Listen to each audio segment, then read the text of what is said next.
बिहार विधानसभा चुनाव के नतीजों पर सुबह से ही सभी की नजरें बनी हुई थी। काउंटिंग की शुरुआत में तो एनडीए और महागठबंधन के बीच टक्कर दिखाई दी, लेकिन जैसे ही ईवीएम की काउंटिंग आगे बढ़ी, नतीजे एक तरफा होते चले गए।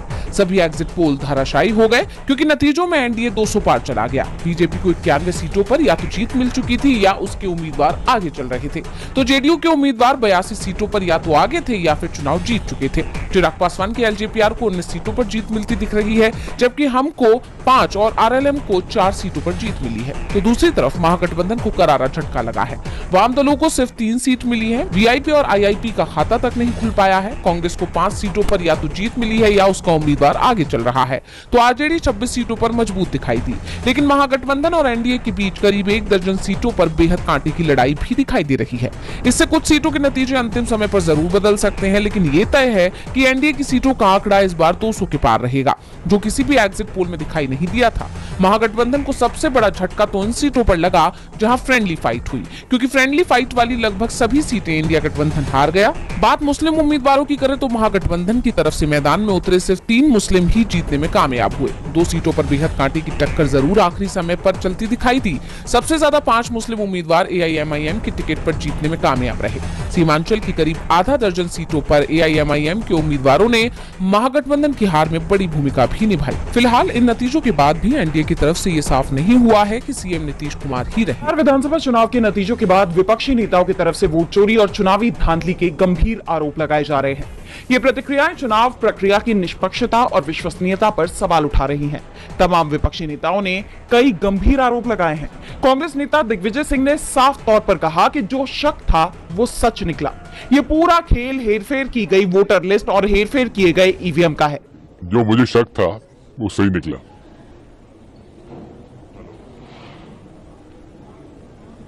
ये पूरा का पूरा खेल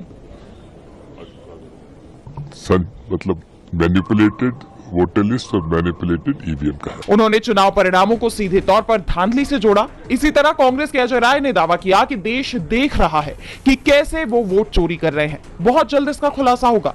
इन विपक्षी नेताओं ने सीधे तौर पर चुनाव आयोग और मुख्य चुनाव आयुक्त ज्ञानेश कुमार पर निशाना साधा।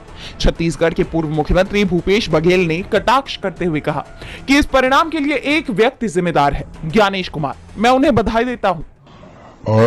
इसके लिए एक व्यक्ति जिम्मेदार है और ज्ञानेश कुमार जी, उसको बहुत बहुत बधाई, शुभकामना।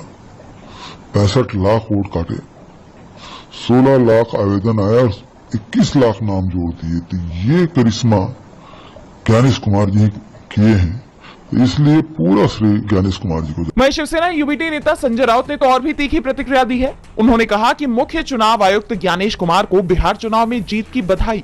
धांधली पर धांधली, बेहिसाब धांधली। भाजपा को आपसे अच्छा सहयोगी नहीं मिल सकता। चुनाव आयोग और भाजपा मिलकर जिस राष्ट्रीय एजेंडे पर काम कर रहे हैं, उसे देखते हुए इससे अलग नतीजा आना नामुमकिन था। पूरी तरह महाराष्ट्र जैसा पैटर्न। विपक्ष का यह साफ तौर पर कहना है कि चुनाव नतीजे में चुनाव आयोग और बीजेपी की मिलीभगत दिखाई दे रही है। अब विपक्ष के इन ताबड़तोड़ आरोपों और हमलों पर चुनाव आयोग की तरफ से कोई बयान सामने आता है या नहीं, ये देखना होगा। लेकिन एक बात तो साफ है कि विपक्ष के इन चौतरफा हमलों से चुनाव आयोग। बिहार विधानसभा चुनाव में एनडीए को बहुमत मिलने के बाद सीएम पद को लेकर बहस एक बार फिर गर्मा गई है। जिस तरह इस चुनाव में बीजेपी ने जेडीयू से भी ज्यादा सीटें हासिल की, अब वो बिहार में सबसे बड़ी पार्टी बन गई है।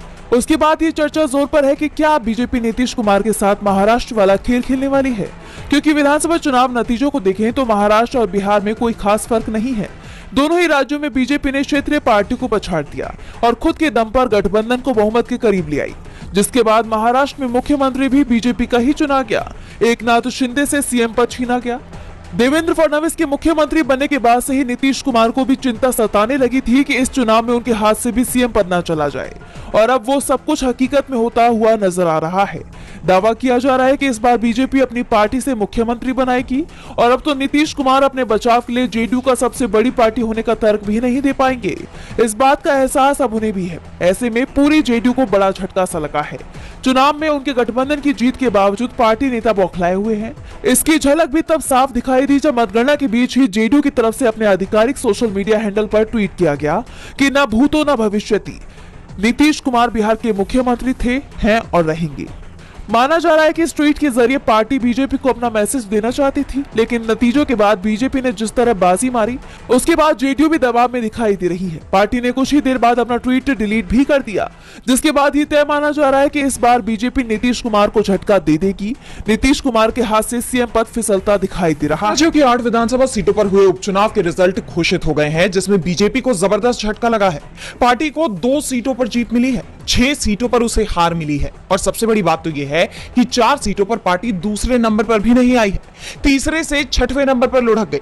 चुनाव नतीजों की बात करें तो जम्मू कश्मीर की नागरोटा सीट पर बीजेपी की देवयानी राणा ने डीपीपी के आगा सईद मुंतजिर को 24,647 वोटों के अंतर से हरा दिया।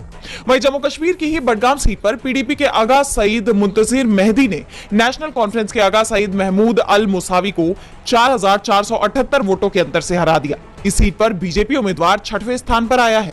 वहीं राजस्थान के अंता सीट पर कांग्रेस के प्रमोद जैन भाया ने बीजेपी के मोरपाल सोनम को 15,612 वोटों के अंतर से पराजित किया। तो तेलंगाना की जुबली हिल सीट से कांग्रेस के नवीन यादव ने बीआरएस की मंगटी सुनीता गोपीनाथ को 24,729 वोटों से हरा दिया। इसके बाद पंजाब की बात करें तो यहां तरनतारन सीट से आम आदमी पार्टी के हरमीत संधू शिरोमणि अकाली दल के सुखविंदर कौर को 12,091 वोटों से मात दे दिए। वहीं बीजेपी के हरजीत सिंह 5वें नंबर पर आए। वहीं मिजोरम की डंपा सीट से एमएनएफ के डॉक्टर आर ललथंगलियाना ने जेडपीएम के वैनलाल सैलोवा को 562 वोटों के अंतर से हराया। बीजेपी इस सीट पर 4थे नंबर पर आई। झारखंड की घाटशिला सीट से जेएमएम के सोमेश चंद्र सोरेन ने बीजेपी के बाबूलाल सोरेन को 32,000 से ज्यादा वोटों के अंतर से हरा दिया। और ओडिशा की नुआपाड़ा पर बीजेपी के जय ढोलकिया ने कांग्रेस के घासीराम मांझी को 83,360 वोटों के अंतर से मात दी। यानी बीजेपी को हर राज्य की जनता ने खारिज कर दिया। कांग्रेस ने यूआईडीएआई द्वारा पश्चिम बंगाल में करीब 32 से 34 लाख आधार नंबरों को निष्क्रिय किए जाने के खुलासे के बाद बीते दिन निर्वाचन आयोग और बीजेपी पर जमकर निशाना साधा है। टीएमसी ने आरोप लगाया है कि ये आंकड़े अगले साल होने वाले विधानसभा चुनावों से पहले जीवित मतदाताओं के नाम मतदाता सूची से हटाने के लिए रची गई साइलेंट इनविजिबल रिगिंग की ओर इशारा करते हैं। पार्टी ने दावा किया कि यूआईडीएआई ने जारी एसआईआर के दौरान राज्य के मुख्य निर्वाचन अधिकारी मनोज कुमार अग्रवाल के सामने जो पेशकश दिया वो एजेंसी के अपने इस रुख से बिल्कुल अलग है। वो राज्यवार या वर्षवार आधार निष्क्रियकरण रिकॉर्ड नहीं रखता है।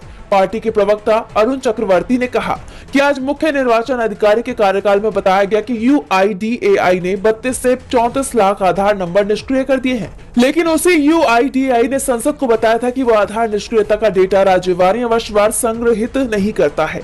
फिर यूआईडीएआई सीईओ निर्वाचन आयोग को डेटा कैसे दे रहा है? अगर एसआईआर इसी तरह काम करता है तो हम इसके खिलाफ अदालतों और सड़कों पर लड़ेंगे। हम भाजपा को बंगाल में जीवित मतदाताओं को फर्जी प्रविष्टियों में बदलने की अनुमति नहीं देंगे। बता दें कि अरूप चक्रवर्ती ने बिहार में हाल ही में आधार से जुड़े विवाद का जिक्र किया, जिसमें कई जीवित लोगों को मृत दिखाया गया था और वो उच्चतम न्यायालय की शरण में चली गई थी। टीएमसी ने आरोप लगाया कि निष्क्रिय आधार संख्या की विशाल संख्या से पता चलता है कि मतदाता सूची के वर्तमान में जारी विशेष पुनरीक्षण से पहले मतदाताओं को दबाने का प्रयास किया जा रहा है। जैसा आप जानते हैं कि सीएम ममता बनर्जी लगातार एसआईआर को लेकर सरकार पर आरोप लगाते हुए कह रही थी कि ये प्रक्रिया वोट घोटाला करने के लिए कराई जा रही है, और अब सामने आए इस बड़े खुलासे ने उनके आरोपों पर मोहर लगा दी। धमाके के मामले में एनआईए की टीम ने हरियाणा के नूह जिले में कार्रवाई करते हुए फिरोजपुर झिरका के अहमदबाज गांव से एक डॉक्टर और एक एमबीबीएस स्टूडेंट को हिरासत में ले लिया है। शुरुआती जांच में सामने आया है कि हिरासत में लिए गए दोनों युवकों के मोबाइल नंबर आतंकियों के संपर्क में पाए गए और उनकी बातचीत से भी कई अहम सुराग मिले हैं। माना जा रहा है कि ये लोग दिल्ली में हुए ब्लास्ट मॉड्यूल से किसी न किसी रूप में जुड़े हो सकते हैं। एनआईए लगातार उनसे पूछताछ कर रही है, जिससे मामले में और खुलासों की उम्मीद है। तो वहीं दूसरी तरफ विस्फोट से जुड़े केस की जांच कर रही दिल्ली की जांच एजेंसी ने नूह जिले के खाद विक्रेता दिनेश सिंगला उर्फ डब्बू को पूछताछ के लिए हिरासत में ले लिया है। बता दें कि डब्बू पर आरोप है कि उसने अल फलाह यूनिवर्सिटी के डॉक्टर मुजम्मिल शकील को बिना रिकॉर्ड अमोनियम नाइट्रेट उपलब्ध करवाया, जबकि उसके पास अमोनियम नाइट्रेट रखने का लाइसेंस नहीं था। बताया गया कि यही अमोनियम नाइट्रेट विस्फोट तैयार करने में इस्तेमाल हुआ। इस घटना ने देश की सुरक्षा व्यवस्था पर गंभीर सवाल खड़े कर दिए हैं। एक तरफ सरकार ने कहा है कि दोषियों को किसी भी सूरत में बख्शा नहीं जाएगा, तो वहीं विपक्ष इस मामले पर केंद्रीय गृह मंत्री अमित शाह से इस्तीफे की मांग पर अड़ा हुआ है। अब इस मामले में आगे क्या निकल कर सामने आता है, ये बेपूरी कर चुके पंजाब के सिख बंदियों को जेल से रिहा करने की मांग को लेकर कौमी इंसाफ मोर्चा का धरना प्रदर्शन अब समाप्त हो गया है। कमेटी के सदस्य गुरशरण सिंह ने बड़ा ऐलान करते हुए कहा कि हमारी केंद्र सरकार से आज डायरेक्टर्स के साथ बैठक हो गई है। हमने उन्हें अपना ज्ञापन सौंप दिया है।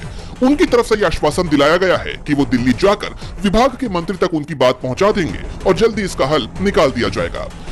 जैसा आप जानते हैं कि किसान यूनियन के नेता सरवन सिंह पंधेर ने बताया था कि कौमी इंसाफ मोर्चा ने दिल्ली तक मार्च करने का फैसला लिया था। साथ ही किसान संगठनों ने इस मार्च को समर्थन देने का फैसला भी किया था, जिसे देखते हुए अब माना जा रहा है कि सरकार ने अपनी पोल खुलने के डर से इस सहमति को अंजाम दिया है। बता दें कि क्रांतिकारी किसान यूनियन के अध्यक्ष डॉक्टर दर्शन पाल सिंह ने बताया कि उनकी 3 मांगे हैं। पहली मांग सिख बंदियों की रिहाई, दूसरी धार्मिक ग्रंथों की बेअदबी पर सख्त कानून बने और तीसरी मांग सोनम वांगचुक जैसे राजनीतिक बंदियों की तुरंत रिहाई हो। अब देखना यह होगा कि सरकार इन मांगों को